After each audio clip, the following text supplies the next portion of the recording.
William John Warner, also known as Count Louis Amon, was an eccentric Irish astrologer and occult figure of the early 20th century. Before he rose to fame, sometime in the 1890s, he toured across Egypt. During his travels, he met with a sheikh who was infirmed with malaria. As Warner had acquired some expertise in medicine, he was able to cure him. Whilst the sheikh recovered, he and Warner became close friends. It was upon learning of Warner's interest in the occult that the sheikh thought of the perfect reward to give him for having cured his malaria: a mummified hand. If ever there was such a thing as an ordinary mummified hand, this gift was by no means that.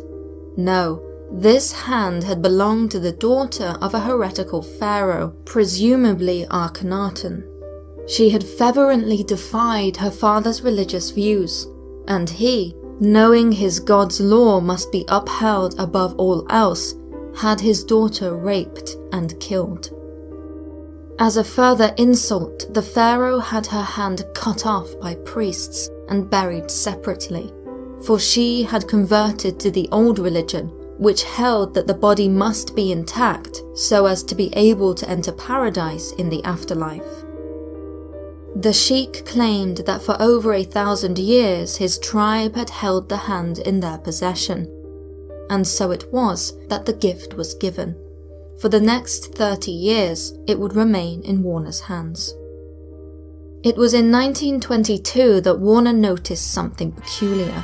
The mummified hand was softening, with what seemed to be fresh blood running through new veins. Terrified, Warner decided to dispose of the sheikh's macabre gift.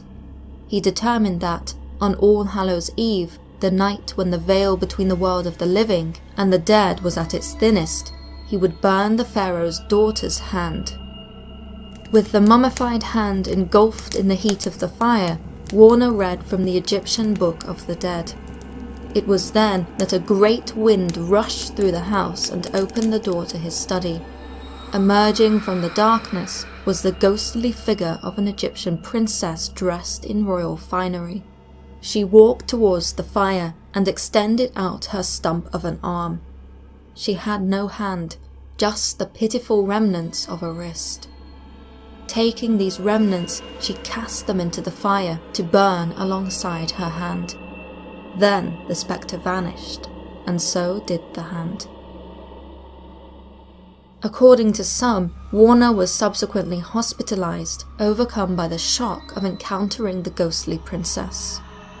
Just 4 days after these events, Lord Carnarvon and Howard Carter discovered the untouched tomb of Tutankhamun. It was the greatest archaeological discovery in Egyptological history. Upon hearing the news, presumably from his hospital bed, Warner wrote his friend Lord Carnarvon an urgent message.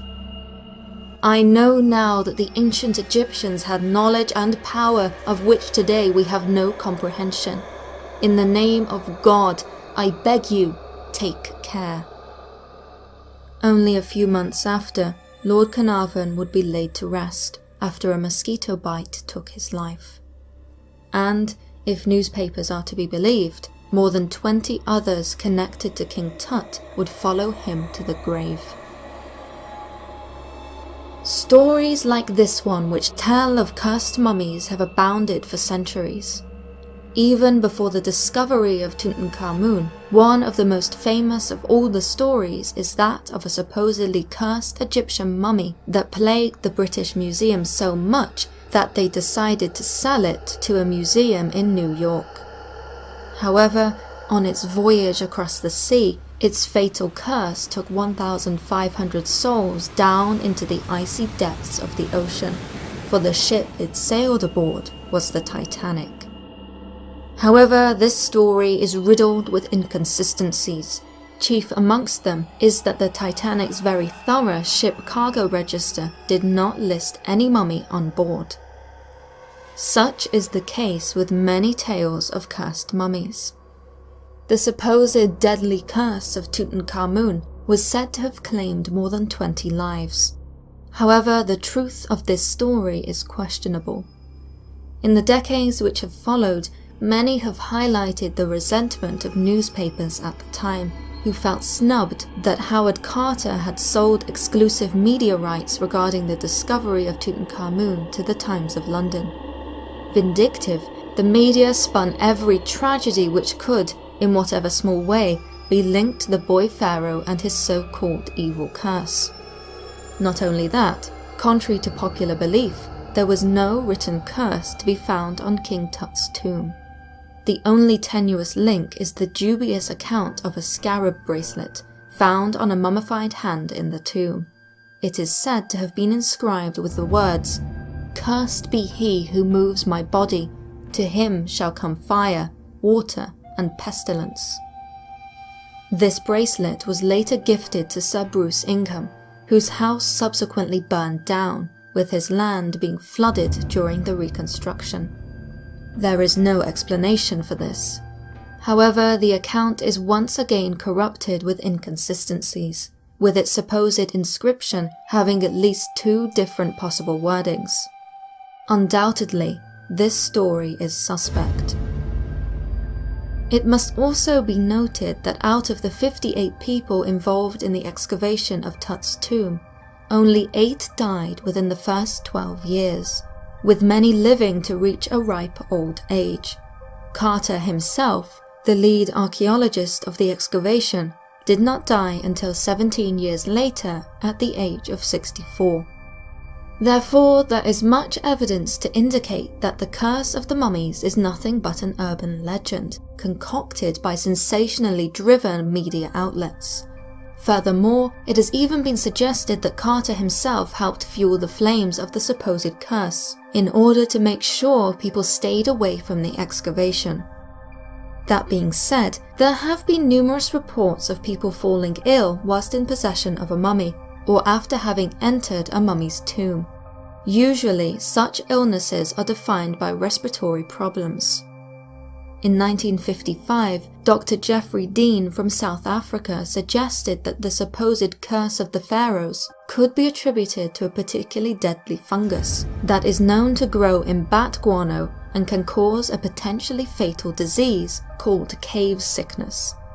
Indeed, in the case of King Tut's tomb, bats were reportedly seen in the area, and, as the tomb was only protected by an iron gate, these same bats could have flown in and defecated over the treasures. However, the presence of bat guano was not something that was reported by Howard Carter at the time. Cave sickness is not the only possible explanation. During the process of mummification, toxic substances could have been used. Thus, there is the possibility that the pharaoh's sarcophagi contained formaldehyde, hydrogen sulfide, and ammonia gas, all of which attack the lungs. This is definitively known to have been the case when 12 scientists excavated the tomb of King Casimir IV in a cave in Poland in 1973. 10 of the 12 scientists subsequently died. When one of the survivors tested some of the samples from the cave, they found a deadly fungus. Whilst fungi and poisonous gases may account for some of the instances of supposed curses, there is much more to this phenomenon. Undeniably, there is something about pharaohs' tombs which captures one's imagination. These places of burial were regarded as sacrosanct. Indeed, it was extremely rare for a pharaoh's tomb to be violated during the reign of a successor. Regardless of potential political motivations, there was an unspoken agreement that every pharaoh recognized the need to respect their predecessor's grave in order that theirs would be honored with the same respect. After all, a tomb was not merely a place to store a corpse. Rather, it would serve as the eternal home for one's soul. It is no wonder then that so many pharaohs obsessed over what would be their more permanent home, life, by comparison, being but a short chapter in eternity.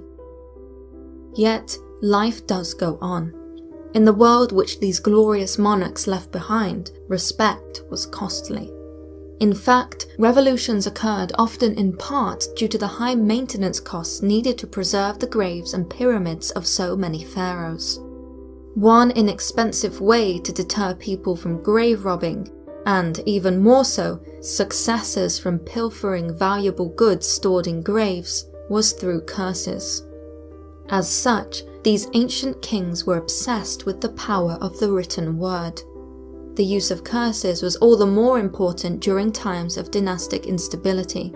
One such era was during the Old Kingdom, when a common curse read as follows: "As for anyone who will do something evil against my grave, remove any stone or any brick from this my tomb, enter upon these images in my purity, he will be judged regarding it by the great God. I will wring his neck like a goose or a bird, and cause those who live up on earth to fear the spirits who are in the west. I will exterminate his survivors. I will not allow their forms to be occupied." Understandably, such curses have had a very strong psychological effect throughout the ages. Any archaeologist working in Egypt, no matter how skeptical, will no doubt feel the foreboding presence of an ancient being, admonishing them for tainting their holy edifices with their presence. Zahi Hawass, a respected senior Egyptologist and former Minister of Antiquities in Egypt, has reported such encounters with curses. During his work excavating mummies in the Bahariya oasis, he encountered a family of mummified ancient Egyptians. Under pressure to open up the tomb for public display, he opted to compromise and sent a few of the mummies to be exhibited at a nearby museum. Amongst them were 2 children and a woman. He has reported that for many nights afterwards, he would see these 2 children wrapped in the fresh linen which he had given them, following him in his sleep everywhere he went. The woman even crept into his dreams, pleading with him to do something. These experiences culminated in something akin to a night terror attack, during which Hawass claims one of the little girls stretched her arms to wring his neck. He has reported that, even after he woke up, he had trouble breathing, almost as though the little girl's hands were still clamped tightly around his throat. Unsettled, he reunited the child mummies with the mummy of their father at the museum. This ceased all nightmares. This is certainly a remarkable tale, especially when one considers that it comes from a highly respected senior archaeologist.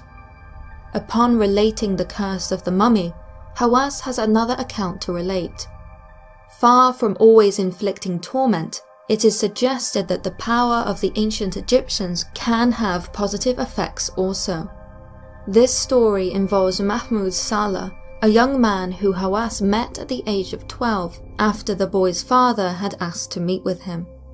He has recounted how the boy was obsessed with Egyptology and knew everything about him and his work. He even states that Mahmoud had taught himself how to read and write hieroglyphics. The father told him that all this began at the age of 5. Mahmoud had been a very sick child. His parents took him to every doctor and specialist in the region, to no avail. In desperation, the family had consulted a psychic, who said that they should take the child on more outings.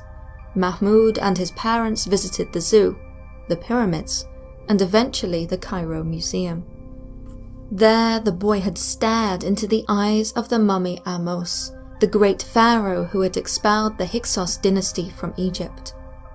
After a while, the boy started screaming, falling to the floor in hysterics.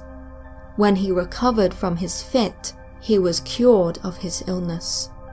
Afterwards, he became suddenly and obsessively fascinated with ancient Egypt. Thus, it could be the case that some mysterious force dwells amongst the tombs of ancient Egyptians. However, it is probably not the kind that would be featured on the dramatic set of a Hollywood movie.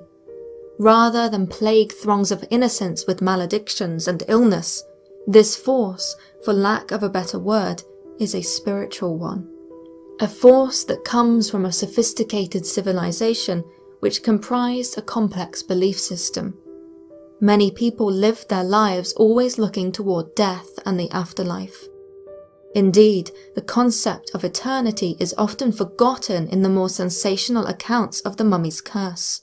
Rather than strike the living with pain and suffering, words found in pharaohs' tombs are often imbued with a desire to make one's name live on forever.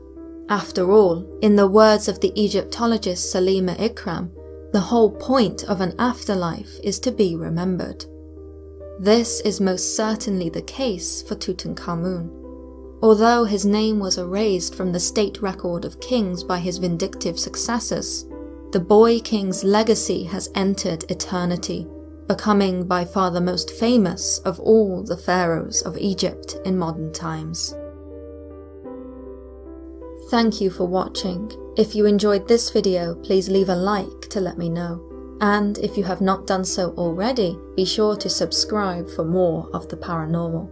Until next time, why not watch one of the videos shown on screen now? Remember, the more you know, the more there is to fear.